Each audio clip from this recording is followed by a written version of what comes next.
الحمد لله رب العالمين الرحمن الرحيم مالك يوم الدين إياك نعبد وإياك نستعين اهدنا الصراط المستقيم صراط الذين أنعمت عليهم غير المغضوب عليهم ولا الضالين.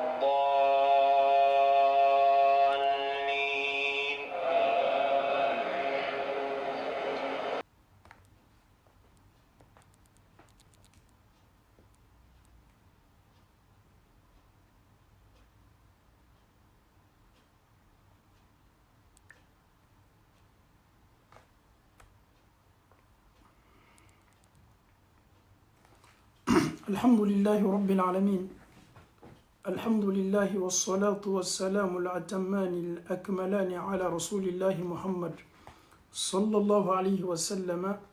رب اشرح لي صدري ويسر لي أمري واحلل عقدة من لساني يفقه قولي. السلام عليكم ورحمة الله وبركاته. لمن كلاب بلا كفوني نيني sekere belebele ye sekere min tuma dɔn ne ni e b'a dɔn mɛ an t'a nafa dɔn. Anw ne jɔrɔni mɛ, anw ne hamini mɛ, anw ne ka miiriyaw ka bon ka tɛmɛ an yɛrɛ kan.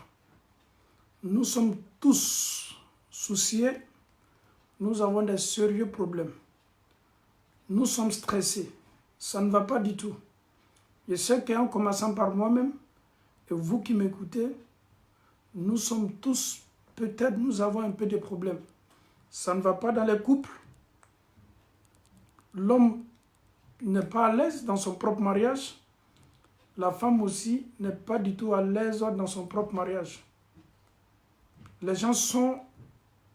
tellement remplis de problèmes. Qu'est-ce que l'islam nous dit comme solution? Les imams, chaque fois ils sont appelés, les problèmes sont toujours exposés. Ça ne va pas du tout. Niye jorona ko belebele ye bi dusukun toroni me bi kosebe. Niye lutigi mafle a toroni me bi aka demaya chema. Niye muso mafle a yere fana toroni me bi kosebe aka furu konona la. Minu yere ma furu ke folo olu yere slani me o toroni me ni anw yere fana ye furu ke min keni me ka furu ke la usoro eske ni nyongona tena anw soro. Minu yere fana me furu kono ni yolu yere mafle bi a chama na ame majorité l'état min ka chame kuma ka ben odema tuya na bi dusukun kumuni me bi dusukun toroni yere mais ni slama ya yere ni situation nyona la ni problème su nana kana waraka ke adamaden kan. C'est vrai ye woleli ke ima sabarla duwa ki yere o kuma su le be fiye wati be quand ça ne va pas. Quand tu appelles un guide, un imam, il peut te conseiller en te disant oui, il faut toujours rester en contact avec Dieu. C'est vrai, faire beaucoup de toi. C'est vrai, il t'a donné un bon conseil. Mais jusqu'à là,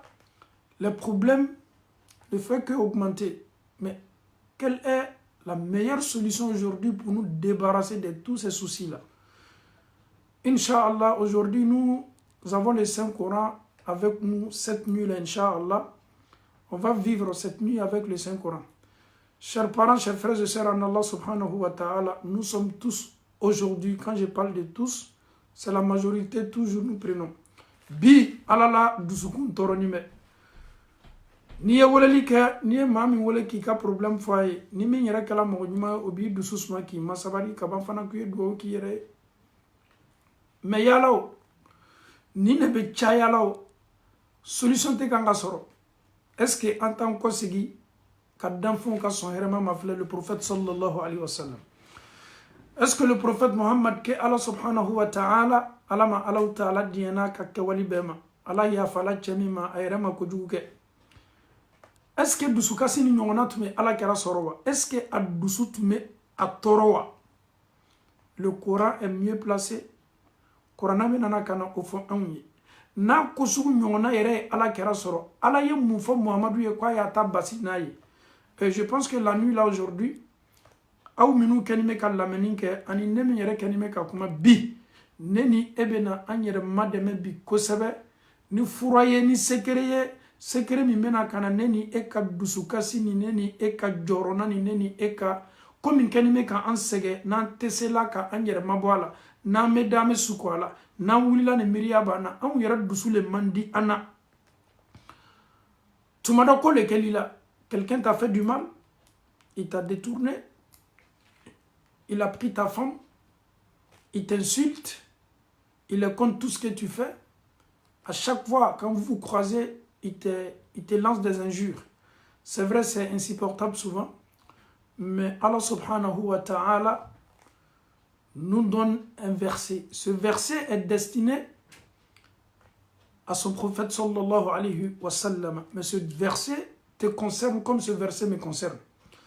Ame Qur'ana kalansunit le me wati dola aya donam lola la ka mafle ka tasina ye kusebe. Wallahi neni ebese anka dunya la tigela ni Qur'ana aya kelempeye. Anyerete alante karamo wole ko o yande men duwula insha Allah. Ame do Qur'ana sen mamba kono Allah Ta'ala benani ekuma nyoya. Abeka ngani kuma kan nyasin joma Muhammad sallallahu alaihi wasallam dan fu ka son herma alama chemi nyonda adotena nyona dana Allah Ta'ala ko a'udhu billahi minash shaitanir rajim bismillahir rahmanir rahim wa laqad na'lamu annaka yadhiqu sadraka bima yaqulun. Certes Muhammad, je sais que ça te fait très mal les propos qui viennent des mécréants. Ça te fait du mal. C'est insupportable. Alors que Muhammad m'a tué, wala qad na'lam, ne Allah Ta'ala pardon. Annaka, ko e Muhammadu, yadiqu sadraka, iddusuku mesinka, itoro, abeke komi iddusuku nyebo iddusula, abe sinka berenka sere,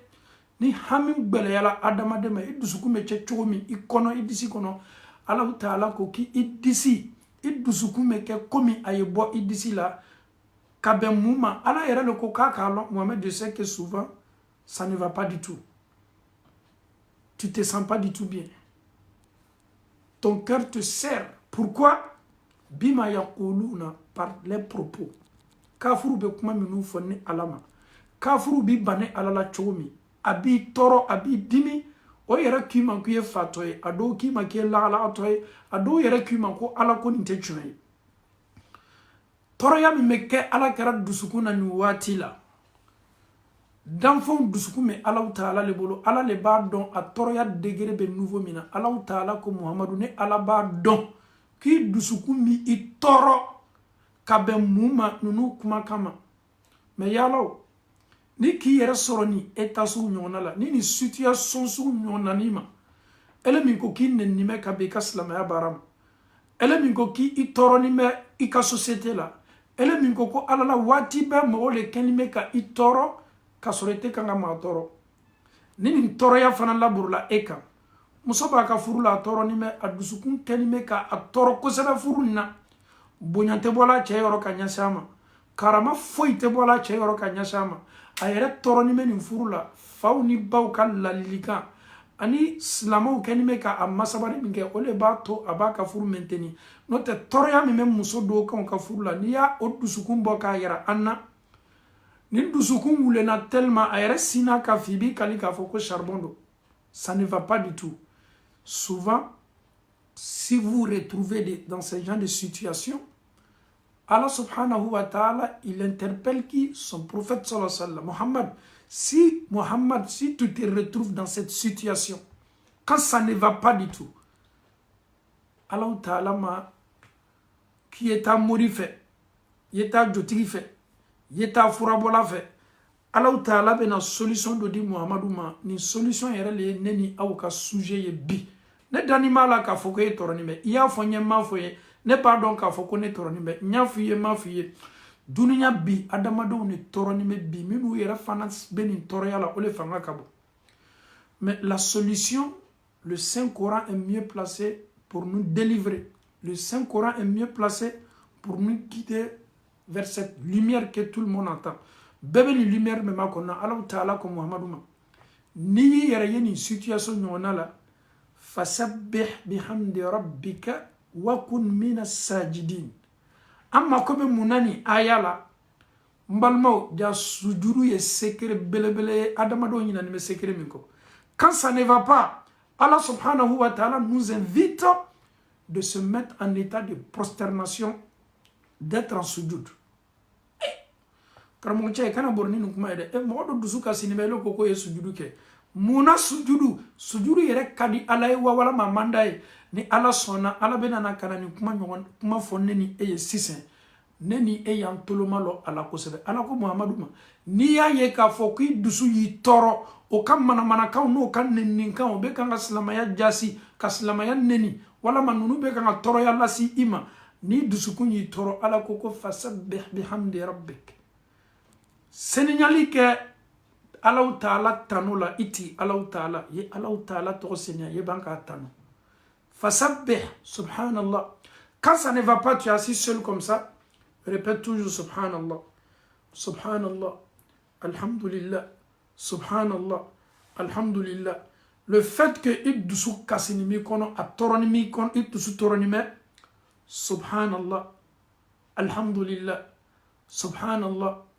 alhamdulillah a bɛna kana nin tɔrɔya affaibli i dusukun na mais min yɛrɛ ka bon n'a bɛɛ ye Alahu Taala ko wa kun mina sajidina mais min f'i ye Muhamadu y'i yɛrɛ ye sujudu bɛnnaw cɛma subhanallah silamɛw bi anw kɛni bɛ ka tolon kɛwale min na bi ni kɛwale bɛɛ ye o de ye sujudu ye sujudu yɛrɛ mun ye ni sujudu yɛrɛ nafa bonya Alahu Taala yɔrɔ f'a y'a fɔ a ka ciden ye ko n'i tɔɔrɔla ni dusu kasila ne Alahu Taala ye fɛ ye sujudu bɛ ne Alahu Taala ye mun na kira ko hadisa la sallallahu alayhi wa sallam an y'a ka hadisa la mɛ a ko di ko Alahu Taala ka jɔn aqrabu ma yakunu al-abdu min rabbihi wa huwa sajid waati min na adamaden ka surun Alahu Taala la ni waati bɛɛ ye hali ni dusu kasini mɛ teriya ye o kɛ joona Alahu Taala bɛ dusu kasi b'i kan ni adamaden ka sujudu bɛ Alahu Taala ye waati min i ka surun Alahu Taala la o waati de la ka tɛmɛ waati bɛɛ kan an ye taa ni nin kuma ye dɔɔni dɔɔni quelqu'un il est là ça ne va pas et tu dis à cette personne de se prosterner et de prier pour Dieu mais il va te dire mais est-ce que ça va chez toi et pourtant il oublie que lorsqu'il va se mettre en état de prosternation il sera plus proche de son Seigneur Allah subhanahu wa ta'ala. Ses vœux, ses invocations, ses demandes seront exaucées sans problème. Subhanallah.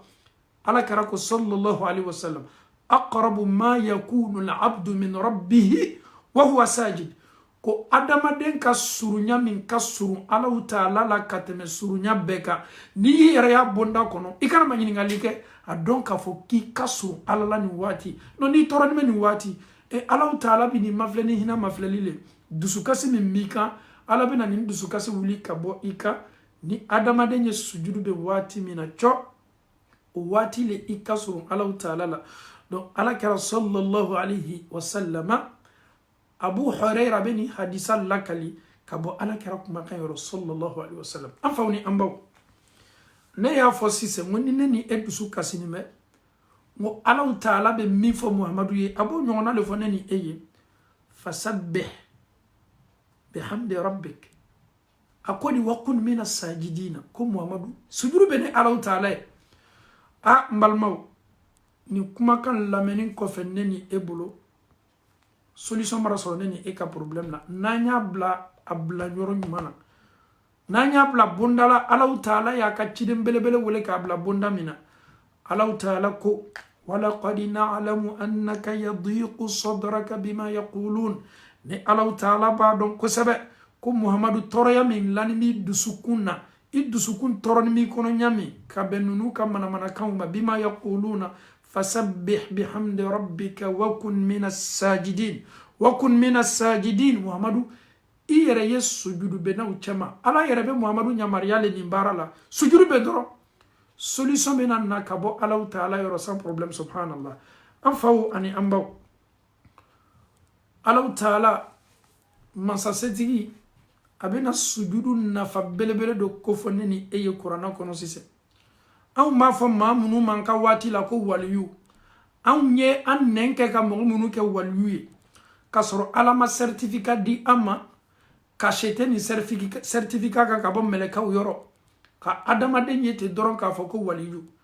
ole an ka dala baro ye an ma fo ma minu ma ko waliju ni ya kemelalo mo mi ye waliju ala akeme chema nta fo ngo mo kelende ali mo morosote waliju ya chema an me ma minu ka waliju ye ni an ka maw korola an ka karamo baw an me sinka uluta ko bla walu ya bondala walu ye munye Allahu Ta'ala teru Allahu Ta'ala diyanemo ni ye gundo ye kabo Allahu Ta'ala yere yoro ka laburi anaka ateruka e yere be ma do ye wati do la ko ala sosolale kasor o kadi Allahu Ta'ala e katme ma min sirini me aw bolobona naw ye masri belebele bla kan kaye aw ka karamo bay Allahu Ta'ala diyanemo o koso waluya ka fo mogoma ni be ni kuma fo innenka ye ni kuma la munumunu kanya de mo koroba temenu ya fo he ni walijule walijuya ye koye abe famima arabu kana ko awliya waliyu wole Allahu Ta'ala teru ni Allahu ta me ala le ka file ina kwa le terile ni wa ala le ya fo eye ko ale ka walijule te wa mo gundo ko le secret de ele ma secret mi lon ala ka secret mi lon ebe sinko tatu doron ko fo mo ma loni kala haklima be maso kuma sugu ni yere fo luma ibo luke waluye alma min belebele nani minu temena imam oshika biographie la imam maliki imam shafi'i ahmad bin hanbal abu hanifa konunu tume wole o ka mo boloko wali al ni tunye o ka sokono mo tlela fadia mana olube ni korodon kadaka kuma balete ni titiri bade titiri mi yere be bo ala yere ka gundo bonda kono ebe sinta doron ko ta doron ko fo mo ma farafina ole tunye sangala an fe na fala mima waliyu o fana ma yere bla waluya sigila o ba yere bla waluya murana waluyu lete de ni yere daji tese duma na koko tu ay koko fo abebe jabi am fawni ambaw amake komi ame waliyu yala gboshila de mais aw be minu ke waliyu ye aw mason o de ma parce que oye aw yere ka waliyu fabriquer nu ye aw dawni aw miriyaw na ke walula aw ma fo ma munu ma ko waliyu ala yere mo munu tano ka be o comportement ma na yo ko fo qur'ana kono aw ndani me qur'ana kuma kanila no te chokoroba te menu kuma kan sankeme kuma kan sankeme fla kuma kan aw tambolo ko foila aw mambolo ke kuma kan mina nante fili nanta yere gbalo bunda kono ole kuma kan ka son hermay ala ya fo kuma kan mi ma ko qayyiman kuma kan dafanino kuma kan tlenino sika fo sitala kuma te bolo yoroma Allahu Ta'ala waliyu do ko fo qur'ana kono olu ye jonye wa ibadur rahman ala yara ko kone Allahu Ta'ala ka togo do be na be fama ko hina masa togo ni ne ala be nunu ko fo men togo ni ne taka akofo no ye ame sa fala ko ala ka jon me akodi rahmanu ka jon hina masa ka jon hina masa te ka jon olu ye jonye ala le be na kana olu ko fo awi wa ibadur rahman ala yere le bo lu ko fo ko lu ta ko noro ayere la olu le titiri bati wuye be muna anto fo amena yere slama am fe farafina be fo ma minu ma ko waliju ni ya kemesi yoroma boka lala mi ya waliju ya chema ni si je ne m'abuse pas alite waliju ya titiri moroso kelen soratigila waliju te dianya si ma mo ye brinka na afo ni yo ye mama la oni waliju ya chebe ko mi 100 ani dugu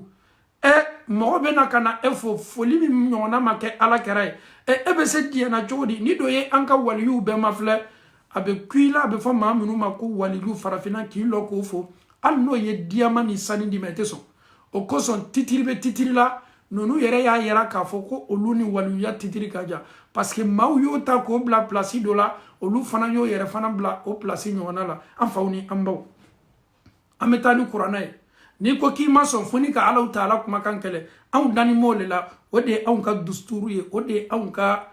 noro ye an dani mo ole la no te kuma chama me fo ani ala kuma kan te kele an yere te barakelo la an fawni ambaw Allahu Ta'ala ko wa ibadur rahman ale Allahu Ta'ala minye hina masay rahmanu ka jon minu kadaye abe minu tano ayere terudo Allahu Ta'ala bena o comportement fo anyi abena o jogo ko fo anyi abena o kewalu ko fo anyi abena o tamanya ko fo anyi abena o docho ko fo anyi abena o bonyo ko fo anyi Allah Ta'ala bena nunu kofo anye foli ko nyuma yere la ama Allah Ta'ala dali ka bensema nyuma di ambela ka fonma Allah Ta'ala bolo ala mokela alhamdulillahi rabbil alamin Allah Ta'ala ko aw munu be waliyu fabriquer la anye Allah Ta'ala ka waliyu lamene ko ni souci ni stress ni hamimika ala ko Muhammadu ma ni dusukun yi toro yene Allah Ta'ala to ko seninya kane ala tando kabafana ka sujudu benki yere sujudu benaw chama ja sujudu yere lache yani jombolo ibese kala Allah Ta'ala ka waluye Allah Ta'ala ko di wa ibadur rahmani alladhina yamshuna ala al-ardi hauna ala ko ni Allah Ta'ala ka jonsenmo minu yene Allah Ta'ala teriye nga jomunu lo kadine Allah Ta'ala eni bana di Allah Ta'ala ye ala teri de yo Allah Ta'ala ko konyo ye tamana dugukolo ko kan yamshuna ala al-ardi hauna a nunu mafani me o tamanyala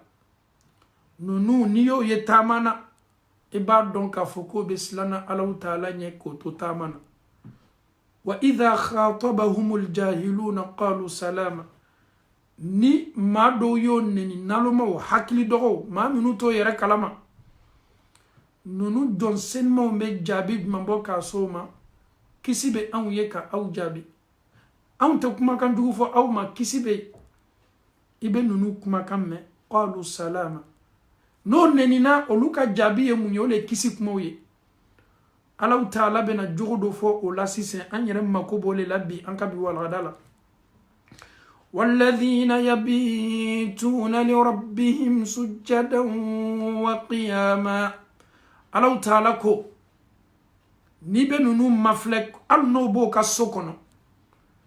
maulani me ka sno ka gorondo ka sno yere ka kake wati yere la Allah Ta'ala ko koni Allah Ta'ala teru rahmanu ka jon nunu ye jonye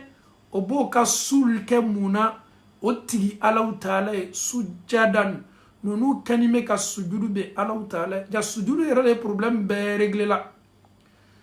ala yika susi noya ala yika problem noya ala yika konona flila imalo ibaka chomi mbalma chani mbalma muso a solution berebere ye munye ode ka sujudu be Allah Ta'ala sujudu fana me ke baraj man ole seli Allah Ta'ala ka banka sujudu be Allah Ta'ala ka Allah Ta'ala ko fo sujudu la Allah Ta'ala ko di wa qiyama ani mamunu jonime Allah Ta'ala ka suseli ke Allah Ta'ala afawni ambaw ambe banka sigi kana anka maudula anka temna ankoni hamimika ni stressi bika ni joroni me ala ko Muhammadu ma ko ne ala ba don ka fo ki dusu kasini me ka benunu ka fota no ketawma ne ala be minni fe yene ala to ko sininya ka klafana ka iyere ye sujudu be na uchema sujudu be ala Ta'ala ni ka sujudu be ebe surunya ala la i fota ni ketaw ala ba me abi jabi sika fo itala kera sallallahu alaihi wasallam aka sahaba do tume atume barake ala karafe nabe fama ko Rabi'a ni ala karato la londo ale le tume jita ka nadi ala karama ka sel jita kira ya mafle funa keni kameleni ako Rabi'a ko mun kadi sahaba chani ay ala karama mafle sallallahu alaihi wasallam ako ya Rasulallah amanna folo manyininga ama foyininga kira le ya manyininga mun kadiye yo fonye nyokiye subhanallah une question piège mais une question remplie avec beaucoup de sincérité kira ko ama mun kadiye kira be faka mafletuma do demsene akana na femin kadi demsa ni funanke o yetuma da keto nyona le fala mais ni nanka demsenia akala haklima baye ako ya Rasulallah suhbatuka fil janna murafaqatuka fil janna ya Rasulallah ala kara nyefe min kadineye nyeki janyo chama arjino kono neni ebe dunya kono chogomi mfana nyekini arjino kono ni chogola ka i accompagner arjino kono ka ki teriye arjino kono ka ki paronyo arjino kono ala kara ko fete ko barma nyingala asegina ni kuma kelen ka ko ya Rasulallah nyefe ka ke iteru le chama arjino kono subhanallah ala kɛra ka mun fɔ a ye baara min b'a to i b'i yɛrɛ ye ni ala kɛra ye arijinɛ kɔnɔ k'a kɛ a sigiɲɔgɔn ye arijinɛ kɔnɔ kɛra ko a ma sallallahu alayhi wa sallam a'inni ala nafsika bi kathrati sujud mais min f'i ye sujudu la caya yi yɛrɛ kun ma dɛmɛ ni sujudu caman ye sika t'a la n'i ka sujudu la caya kuma minnu fɔ t'i bolo i ka sujudu la duwawu minnu kɛ t'i bolo a b'i haminakow nɔgɔya ala fana m'i ka duwawu jaabi sika t'a la i ne bɛ kɛ arijinɛ kɔnɔ fankelen fɛ n'i ye sujudu la caya sujudu ye koba ye dɛ kira m'a fɔ k'a ye taa ka taa sarakaba bɔ ka ɲi kosɛbɛ mais ala kɛra k'a lasu baara min na n'i ye fɛ ne ni e ye kɛ arijinɛ fankelen fɛ k'a kɛ n teri ye arijinɛ kɔnɔ an ye kɛ teriɲɔgɔnmaw ye arijinɛ kɔnɔ komi an bɛ duniya cogo min teriya la k'i ye sujudu la caya o kɔrɔ ye i ye seli la caya ni ala taala sɔnna k'i to sujudu la i surumanba le ala la i ka demandi n'i ka maɲiningali n'i ka question i bɛ ko o ko maɲininka ala la k'i to sujudu la ni ala taala sɔnna ni dusukun seniya ala taala b'a jaabi an bɛ ala taala dali ka nin yɔrɔnin faamuyali ko nɔgɔya an bɛɛ la ka fɔ ni ala taala bolo ala m'o kɛ la an faw ani an baw an bɛ na an yɛrɛ ye kumakan belebele dɔ la min bɔla ala taala kumakan yɔrɔ ka bɛ sujudu ma nin ye kumakan makabaninba ye ala taala bɛ kumakan min fɔ ka bɔ nin yɔrɔ la an faw ani an baw n'an bɛ sujudu yɛrɛ ko fɔ sujudu yɛrɛ ka ɲi waati jumɛn de ka tɛmɛ waati bɛɛ kan waati jumɛn sujudu le ɲinini bɛ an fɛ ka tɛmɛ waati bɛɛ la ka fɔ nin kan ala taala ko muhamadu ma ni ala b'a dɔn ko ninnu kumakanw kɛni bɛ k'i tɔɔrɔ seniɲani kɛ tigi tɔgɔ la ye ban fana ka sujudu la caya mais ala taala bɛna sujudu yɛrɛ waati ɲuman ko fɔ muhamadu ye sallallahu alayhi wa sallama sujudu ka kan ka k'a bolo waati min a ka kan k'i mako don sujudu la waati min na ka tɛmɛ waati bɛɛ kan ala taala ko kuranna kɔnɔ muhamadu ni tilefɛ yɔrɔ sela ye ala taala tɔgɔ seniɲali la caya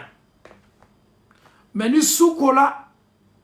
ala taala ko k'i ye su di ala ma k'o kɛ seli la ala taala ye sujudu bɛni na subhanallah kuranna aya le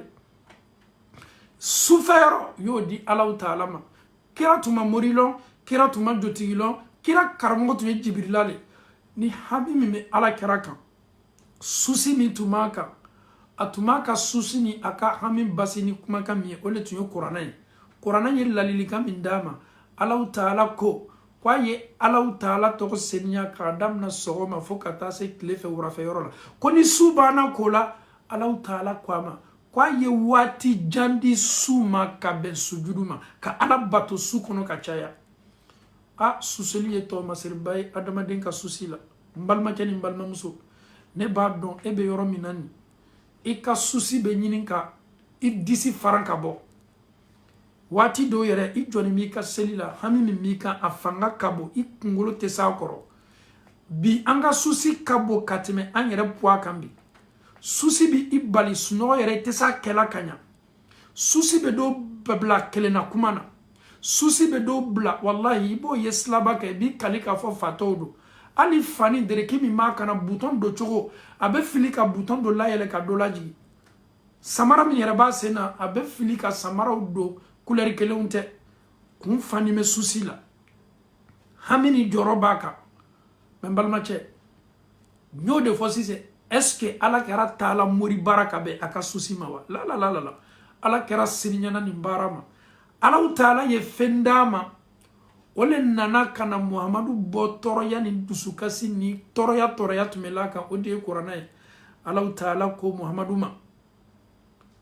muhamadu seli ala taala ye sufɛ waati dɔ di ala taala ma ka bɛn i ka problème ma ala yɛrɛ bɛna suseli yɛrɛ nafa fɔ muhamadu ye sallallahu alaihi wasallam ala taala ko a'udhu billahi minash shaitanir rajim bismillahir rahmanir rahim ya ayyuhal muzammil قم الليل إلا قليلا نصفه أو انقص منه قليلا أو زد عليه ورتل القرآن ترتيلا إنا سنلقي عليك قولا ثقيلا إن ناشئة الليل hiya ashaddu wata'an wa aqwamu qila subhanallah ala ko muhammadu ma e min keni me ka birifani ta ka aki yere kan e min munumunu ni me dara koro ala ko muhammadu wuli ne ala bi nyamariya bara dola qum wuli ala ko ama me mi fiye lalilikan namere qum al-layla illa qalila ikana suke tolonga ko ide sumini adama don bi da ka sunogo ka farkolo lafie ha jani wati kadine Allah taala ko ki joro ni me problème bi ka mais Allah taala ye ala kara dususmani solution mi munande ni ete amboloko la do ko ko nunu pratiku kasuma ameta kata jotigi ni mori sore dam fem foite se ika problème mulila ka bi ka I rebeta ma munu segere ne nunu ma do fara ka problème ka nunu te se fosi bolala layla illa qalila sabako kenime ka emin toro ça ne va pas ça te fait 20 ans ou 25 ans 30 ans ça ne va pas tu n'as pas encore tes papiers tu es là tu as ta femme derrière toi tes enfants sont là ça vaut des années tu n'as pas encore vu ta femme je sais que tu es stressé je sais que tu n'arrives pas à dormir je sais que tu penses à ça mais la solution revient vers Allah subhanahu wa ta'ala. Allah dit à son noble prophète Fasabbih bihamdi rabbika wa qul minas sajidin. Prosterne-toi pour Allah subhanahu wa ta'ala. Ni joroni me ele min cheke ni me ki toro ika furula dususuma ere lete tu te forces benye na ika furula ele toro ni me ni maw no chaw ye diala ibe sawa ni muso do fana no chaw ye diala ere che fana me sawa chaw toro ni me muso toroni me nan segina kana Allah taala kuma kama nota bimi bla mori sola taala de ayem mboy ka problem na foi mori chabe fura min dima ku ya bla iche ka duminina ko ni ya bla iche ka duminina ko bebe yelema ko yere tek bele ya foni flauta kana bla duminina otle flani na ni che sina ka magaya abeke hakili ni kono ko ka foko mori che ka fla le seli chela ka soro ano che ka janyona anu yere tenyon yeslala Allah taala ko muhammadu ma qumil layla illa qalila muhammadu wuli yesu di alama wala ma yesu partini do di alama ye watini do tasu kono ko di Allah taala ma yesu jo Allah taala mama an Allah subhanahu wa ta'ala mes sœurs an Allah subhanahu wa ta'ala remedi mi meneni e ka problème na ole coronay solution te dan fembolo solution nyuma e doye odeni okoso a chamana lamenina chama menin seria ni nyiningali la minye amma nyininga ka bembaliya ma kela cheya kela musoy intervention kela ini cheka problema te kanga benyasima sere ukmana te kanga benyasima fa ukmana te kanga benyasima e yera yise ko beka te kanga be e yera benin furu kono le e yera slanime ele yera kana pratique do ta ka laburi cheka e be se gbalo sor la mina kiamalo do idu suteni furuka ele era male ba kenyami a chama me karamo wole karamo ya fo ki furusa o te karamo ka rôle de un imam ne te va jamais te dire de non de divorcer c'est pas le rôle d'un imam l'imam est là pour te conseiller l'imam est là pour te guider l'imam est là pour partager tes douleurs en même temps chercher une solution ensemble maintenant ni solution dana ka fo ko be ki se ko ke mbalma chani mbalma muso ni secret yake Allah taala ko son ya taka barakala e be résultat ya la sikata la oyemunye suseli le ka problème na suduru la chaya ika suseli la ni ye suduru be tumana o tumana Allah taala wole Allah taala kufo wati do yerbe masa Allah taala na kam masa ya dafani abe jigi kana sangolo folola sukla sabana Allah taala be jigi ka mu mafle ma munu yo ka suno toy o kenime ka ala bato o sigini me ka dhikru ke o be sujudu la Allah taala be la yuruta oye aw munu joroni me aw munu be kangane ala wole ni wati nyona la ka soro jonto be suno la aw yene Allah taala wole me aw ka wole li jabi masa Allah taala be se e ka wole li jabi la chogodi e be tu ka corona filila masa Allah taala be se e ka corona fili mena chogodi aba don abi don katme iyere kan ebe ni suduru la Allah taala e masa ala na kam masa ya dafani o be sangolo folo la o kenime ka e mafle ebe se tole ka corona fili la chogodi solution nyuma oye Allah taala ka solution ni note ni ka furu c'est la nouveau de la wallahi la lili be di ma wati be mais i ka furu yere la clé be e yere de bolo i ka kayira ni ka gbalo be ala ka di alama suseli ke ala ne torola ni furu kono ala ni seko beke nyenka effort beke ala ni furu be yoro menabi a sela fon kanaya ala me ni furu la lete dron sinon furu negi yere le foite na mbalmamso idu susma ni problème la folo suselita do suselila i yɛrɛ di Allahu Taala ma problème ni confier Allahu Taala la ala mi wele ye hamina ko nɔgɔya mais ni bɛ kɛ waati min ele fana ye seniya dɛ parce que ala bɛ adamaden ka duwawu jaabi le o ye kɛ ka sɔrɔ i fana ka seni ele ko k'i tɔɔrɔ ni mɛ i dusu kasi ni mɛ ele bɛ ala wele la t'i ka duwawu jaabi la n balimamuso e ma sɛgɛn mɛsi dɔ la a bɛ kɔnɔ k'a fɔ ko e ka masa ladinɛni bila ni Allahu Taala ye ne tɔɔrɔ ni mɛ a bɛ komi ala yɛrɛ tɛ ne lamɛnna e kanakɔlon bɛ bɔla kɛnɛ ma a bɛ komi e ɲɛnɛ k'a fɔ k'i ka masa labɛnni de ye Allahu Taala ye i ka masa labɛnni tɛ Allahu Taala ye ala ka jɔn de ye a ka danfɛn de ye n'i jɔrɔla n'i sika la n'i hamina n'i ma solution sɔrɔ i ka problème na Allahu Taala a y'a fɔ a yɛrɛ ma ko di Allahu Samad Samadu kɔrɔ dɔ ye masa min adamadenw bɛna ka na o jigi sɛmɛ a la o b'o ka susu yira k'a la o b'o ka hamiw dɛn a la Allahu Taala ka masaya bɛ a ka danfɛn bɛɛ ka susi contrôler a tɛ sɛgɛn a yɛrɛ tɛ a t'a fɔ k'a tɛ se masa min il est solide a Samad n'i yɛrɛ jigi sɛmɛ a kan waati o waati i bɛ Allahu Taala ka madɛmɛ n balimacɛ ni n balimamuso ne b'a dɔn k'a fɔ k'i tɔɔrɔ ni bɛ nin waati ɲɔgɔnna la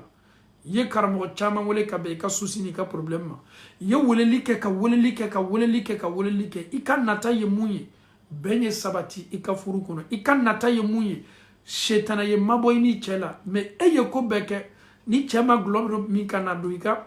a bɛ bi ka ni ɲa don ye i ka mɔgɔ yɛrɛ fana tɛ fɛ ka furu sa mais Allahu Taala bɛ se nin baaraw nɔgɔyala ka sɔrɔ e yɛrɛ ma kɔnɔna fili o ye mun ye e dusukun seniya Allahu Taala ye k'i yɛrɛ lase ala ma ka Allahu Taala wele ka sujudu la caya o kɔrɔ ye di ka seli la caya intermédiaire yɛrɛ kana don i ni ala cɛ i yɛrɛ ye Allahu Taala wele direct i y'a wele i bɛ kan min mɛn i bɛ se ala wele la kan min na kan kan n'i bɛ Allahu Taala wele a la i ye ala wele a la ala ne do bara tɔɔrɔ masa Allahu Taala furu ye latigɛ ye ala ne bɛ furu min na bi tɔɔrɔya qualité n'a modèle ni a couleur bɛɛ bɛ n kan bɛɛ y'i seko kɛ maa tɛ kan ka bɛn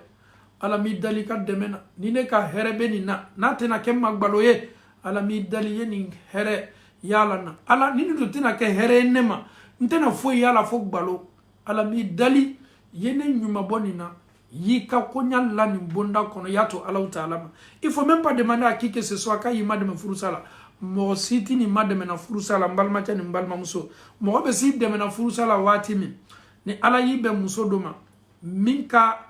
ala sɔsɔ bangeni bɛ a yɛrɛ fana t'a dogo la a kana na ka na i denw labasa walama ala y'i bɛn cɛ dɔ ma min ka ala sɔ ka ca a kana na ka na ko dɔ lase i ma i yɛrɛ miiriya tɛ min na min ni dulɔ buteli bɛ don i kan a suni ni a mini bɛ don i kan basi t'o la maaw bɛ s'a fɔ la k'o furu sa parce que avenir tɛ furu o la e furu ni bɛ mɔgɔ min ma a bɛ na ni dɔlɔ ye k'a don i ni denw kan i ye ko bɛɛ k'a tɛ kan ka dabila balimamuso bɛ mun ni nin furu la olu ye kɛwalew ye sika yɛrɛ t'a la mɔgɔ yɛrɛ tɛ retardé ni y'o ye n'i bɛnna cɛ sugu ma i yɛrɛ wolofa yɛrɛ bɛ s'i dɛmɛna ka i bɔ furu o la parce que i bɛ furu min na nin i ma furu kafiri ma i furula silamɛ de ma min bɛ silamɛ Allahu Taala ɲɛ o n'a ɲɔgɔnnaw basi t'o la mais ni bɛnbaliya dɔ b'i n'i cɛ cɛ ale tɛ kan k'i faamu ele yɛrɛ fana tɛ kan k'ale faamu ale dusu sumanin tɛ ele dusu sumanin tɛ sabari nin fɔla e ye san yirika waati bɛɛ mais solution ye min ye Allahu Taala ye min fɔ Muhamadu ma ni Allahu Taala sɔnna ni ne ni e tola o bonda kɔnɔ ka suseli la caya sika t'a la ni Allahu Taala sɔnna an b'an yɛrɛ ye bonda kɔnɔ an bɛ se Allahu Taala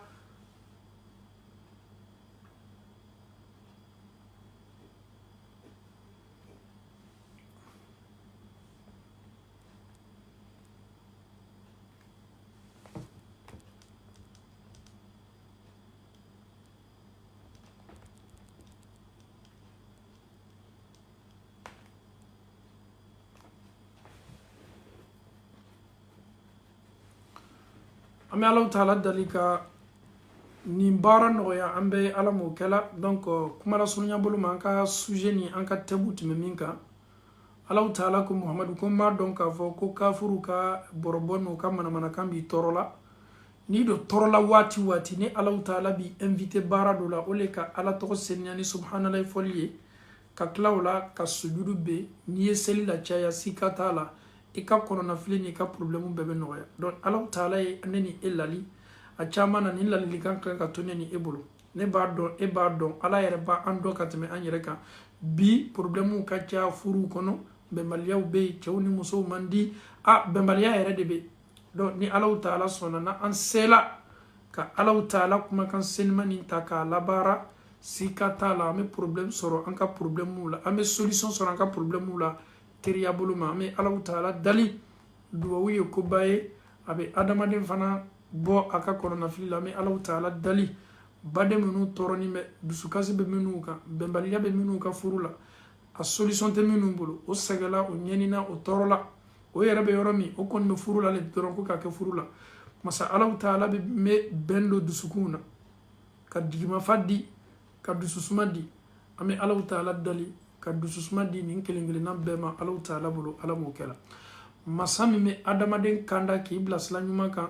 hamini joro kofe ame Allah taala dalika an fana kanda ala bolo ka ambla kanda slani kuna diasla kan Allah taala bolo ala mo kela ame Allah taala dali bade chama fana me olu fana sebe ko kanime ka o toro ko sebe masa Allah taala le benin beno ya tinyalo sebe tubabu tay me tubabu ye Allah taala ka danfende Allah taala le be dusukun be yelema ame Allah taala dali ka sebe ko noya baden kelengena be Allah taala bolo ala mo kala bana kanime ka do toro bana fana joro na sika ka bu ko sebe quand tu as une maladie wati ni mirila ka fo ni bana be nela a chama na o dusukasi fana be adamaden toro masami kenya di aka chidem belebele ayuba masanta ani segi bana kofe ama Allah taala dali ka kenya di am bela ka fo ni ma Allah taala bolo ala mo kala masami ni ako ko kale Allah taala wole kabe an ka duwa jabi ani ala wole lile kaka ta andama kasi Allah taala ka awole aduguren tohola nan fana ma wole anya wole kan to seniya bonda kono na ma wole ani flanga foya ani cheje nya ka bonyona na me Allah taala wole an nemme Allah taala wole la anya neni seniya ka bo haram dumuma na me Allah taala wole anya jija an ka tauhidu ye seniya tauhidiye munye ka Allah taala kelenya ifota ani ketawla ki imma bo fana flanga foya bara bela ka fonina ambisema wala ma belebele ni be Allah taala wole emi yere be wole likala yedda i yere kunna folo ka soroka Allah taala wole o koro yedi ma don ko ye julumun toye ne ba don ka fo ko ni Allah sosolaye me Allah taala wole ni miriyan woni ke nyuma mi ndani mala ka fo ka be njabi ala yere ko hadisi kudisi kono kone Allah taala ka komna ni me aw bolo chomi cho kone Allah taala fana me aw ka komna o chowela ni yamna ni sikaye do ke wati ha ni la ni mala ni tena jabila bimambla Allah taala wolela bimambla ka problem na bimambla ka korona filila eye Allah taala ke masa fitiniye ikuma kana ya yara i Allah taala la kwa tese foila parce que o miria le benani la ni min ka do mena te jabila ala ko ni yara ne mala la ni chambala bimambla wolela minu kenime ka soso ne be min ko ne ta sorla minu yere kenime ka ale ala soso o lu kenime ka o diane ko besoro mbalma che ala nyamila atlobila ika jorona ko ni ka susiu ala be ni bela ka fonindo yemin fo ma min fo min dogo ni mi dusukuna ala bado i yere hakili be min na mirila ala bado ala bi ka ko bela ka fonindo ka soro yere ma fo idala folo donc anyan jija ka suselita ka suseli la chaya sekere bami mi ka problem na odo weyi ni ye suseli dialo ka do ala ka kedamna ate fo kuni ka kedamna do le fana mo yere bla kono na filla a konga me kuni ka suseli damna kita dabla la ko no be kuma kan ne sentala suseli ye baraye nafla te kuma farda diago ya tede ka bu yere la ka ke ki yere gbere alala ka dulmu ya fanyini ala fe kam madame nyini ala fe iba ka wode ko so ni fana ma ke bashi fo itile jarakilitima ni ye waati sɔrɔ k'a kɛ waati min i bɛ se a kɛla o waati ni ma temps sɔrɔ fana k'a kɛ waati min na jarakili t'i ma mais k'a fɔle ko ni k'a damina k'i t'a dabila o kuma fana maa caman bɛ ninnu fɔ ninnu kumaw si tɛ tiɲɛ ye a dɔw yɛrɛ ko tɛnɛlon sundo ni alimisalon sundo he ko ni k'a damina k'i t'a dabila la kɔ dɛ ninnu ye kumakanw ye aw kana maaw lasilaw ka baaraw la aw kana adamadenw lasilaw ka nafila baaraw la tɛnɛlon sundo ni alimisalon sundo ala kɛra ka taasila senimanba lo sunna do ala kɛra tun b'a kɛ sallallahu alaihi wasallam a tun bɛ sundo tɛnɛlon a tun bɛ sundo alimisalon ale sɔrɔla ka bɛn tɛnɛlon ma adamadenw ka baaraw bɛ yɛlɛ sana alimisalon a tun bɛ nin sundo n'i y'a don i ye baara ɲuman kɛ e min kɛni bɛ k'a kɛ fana dɔ fara a kan n'i m'a sɔrɔ waati min k'a kɛ baasi foyi t'a la ka d'a kan nafila baara don dɔw fana ye nin fɔ an ye ka bɛn walagaseli fana ma salatu duha salatu awabina yɛrɛlasigilaw ka seli a bɛ fɔ seli min ma ko walagaseli he ko an y'a mɛn ko n'i ye walagaseli daminɛ k'i t'a dabila la kɔ dɛ mais an balimaw baara ye nafila baara ye ni farida tɛ ni i m'a kɛ baasi fosi t'a la an b'i lasu le ka an yɛrɛ kun lasu an ye nafila baara lacaya k'an ka mizani lagwiliya kiyama don mais k'a fɔ ko ni k'a damina k'i t'a dabila o ye farida baara dɔrɔn de ye baara ye nafila baara ye ka ala kofɔli kɛ ka ala kosuma kɛ subhanalahi fɔli asakfurulahi fɔli a kanunimɛ an y'a kɛ sanga ni waati bɛɛ mais ni min m'a kɛ fana i kana jaraki dɛ walama k'a fɔ ko n'i y'a damina ko i t'a dabila la an ye fara adamadenw lasilana bato baara ɲɛ n'i bɛ kuma lase i b'a fɔ o ye baara min a nafa ka bon n'i kɔni y'i ban a kɛli ma y'i yɛrɛ bali baraji belebele le ma jurumu kɔni t'i ye dɛ mais n'i kɔni y'a kɛ a dɔn k'a fɔ k'i ye baraji belebele le kɛ ɲɛsigi ye k'i yɛrɛ makɔnɔ min bɛna ta ka fara i ka farida baaraw kan k'i ka bascule lagwiliya kiyama don k'i ka arijinɛ kɔnɔ don la nɔgɔya an yɛrɛ bɛ an yɛrɛ kun lasu nafila baaraw caman kɛli la ka an faw ni an baw lasu a baara kɛli la surtout n'a fanga b'i la waati min an n'a kɛli ka kan nin waati ɲɔgɔnna la ka d'a kan a fanga bɛ an na nin waati ɲɔgɔnna la a courage bɛ an na maa min bɛ baara la su fɛ n'a bɔra baara yɔrɔ su fɛ ka don sɔgɔma ala la n'ale tilala ka fajiri seli la wulili ka gɛlɛ a ma k'a ka walagaseli kɛ alhamdulillah n'a fana tɛ baara la lɔ min su fɛ tan b'a bolo k'a ka walagaseli kɛ o bɛɛ ye baara ɲumanw de ye mais k'a fɔ le ala la fo n y'a kɛ le hali ni n gɔnɛni mɛ ha balimacɛ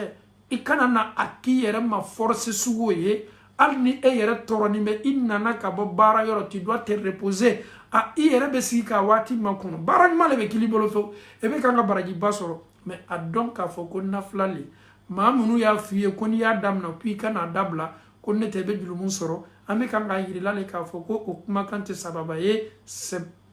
tiɲɛ tɛ ani yɛrɛ tiɲɛ cɛ ka jan an bɛ se min fɔli ye n'i ye nafila baara damina y'a laji min k'a kɛ waati bɛɛ i seko dama yɛrɛ la tant que ni opportunité ni fanga ni ouverture b'i bolo i y'a kɛ o le ka ɲi an bɛ alaw taala dali nafila baaraw ka a fanga di an ma ka a se kɛ an ye ka a baaraw nɔgɔya an ye alaw taala bolo ala m'o kɛla baara min ka di alaw taala ye ka tɛmɛ baara bɛɛ kan o de ye baara ye hali n'a ma caya mais ye dunbe a kɛ la ni ne seko ye lɔ fila le ye sufɛ seli la ni ne bɛ se o kɛ la o fanga le bɛ na a fana tɛ n bali ko foyi ma n bɛ dunbe o kan mais ni ne sinna k'a fɔ ko n bɛ camanba kɛ ko n bɛ barajiba sɔrɔ ko ɲɛnamaba le mais k'a damina camanba kɔfɛ i bɛna décourager salaya yɛrɛ bɛ n'i minɛ i tɛ se camanbaw kɛla i dɔ fana ma fitinin kɛ o tɛ baara ɲuman ye dɛ donc y'i jija n'a fanga b'i la i camanba kɛ i fana y'i dunbaya kan mais dɔw b'a damina gbɛlɛman de ma k'a camanba kɛ bi limaniyani dɔ b'ale la bi kɔni ne bɛ nafila seli lɔ 11 komi ala kɛra tun b'a kɛ cogo min sallallahu alaihi wasallam ko ɲumanba an b'i lasu ala ma dɔ fara la kan mais waatinin bɛ se tɛ sɔrɔ i b'a ye a bɛ décourager hali fitinin min tun bɛ kɛ ale bolo fitinin o tɛ se la kɛla kɔ a don k'i to belebele min kan o fana tɛ se la kɛla kɔ baara min ka ɲi ni baara bɛɛ ye baara min bɛ continuer a bɛ i bɛ dunme a kan hali n'a dɔgɔyala o de ka ɲi nin ye conseil ɲumanba ye dɛ mais non ne kɔni waati bɛɛ kɔni n bɛna to ka sun don sisan n bɛ tɛnɛlon don n bɛ alimisa don kalo tile 13 tile 14 don n'i y'o kɛ i ye baara ɲumanba kɛ mais ale yɛrɛ bɛ taa se waati dɔw la tɛnɛlon tɛ don kɔ alimisa tɛ don kɔ kalo tile 13 ni 14 ni 15 bi ma ɲinɛ o kɔ mun na parce que ale yɛrɛ y'a yɛrɛ lasilan ɲɛ a m'a kɛ ni limaniya ye ni do ye fitini do ta ni ki yere long ando be wati mi nabi adama de ma yere planifier ki yere programmer dina baralo kan ko sebe moi je suis un étudiant je travaille nganga ta bara yoro nuna ni wati nyona la mais tenelo ne ba donc ka fo tamemolo mais c'est sunindo la Allah taala ilo ni tenelo ta ko blanca programme na al ni ma jeudi ta soro ni yardam na ni fitini no de lila e ba ye courage bi na ka do faraka no faran de lila e ba ye courage bi na ka do faraka mais a chama na bi on mettant antun chama baleka na c'est la yoro do la ama bere lalo fitini min kakan ka ke ame fanga soro la o courage fo ita na ko kadaka anyanto belebele kan belebele do fana onna ke bondaye o yere fana anslano nye o yere lobolana donc ame Allah taala dali silamaya bara anyam programme ala wati be ole chekan ni programme bara la ala yere ba diye na do diani ye ele yere fana tese tu peux plus t'en passer parce que bara mine akadiye ala yere le fana ko son kanime ka ke ame Allah taala dali ka afami al ko no ya ambe Allah taala bulu ala mo kala suseli sujurube ka no ya ambe Allah taala bulu ala mo kala ربنا آتنا في الدنيا حسنة وفي الآخرة حسنة وقنا عذاب النار ربنا لا تزغ قلوبنا بعد إذ هديتنا وهب لنا من لدنك رحمة إنك أنت الوهاب صل سبحان ربك رب العزة عما يصفون والسلام على المرسلين والحمد لله رب العالمين السلام عليكم ورحمة الله وبركاته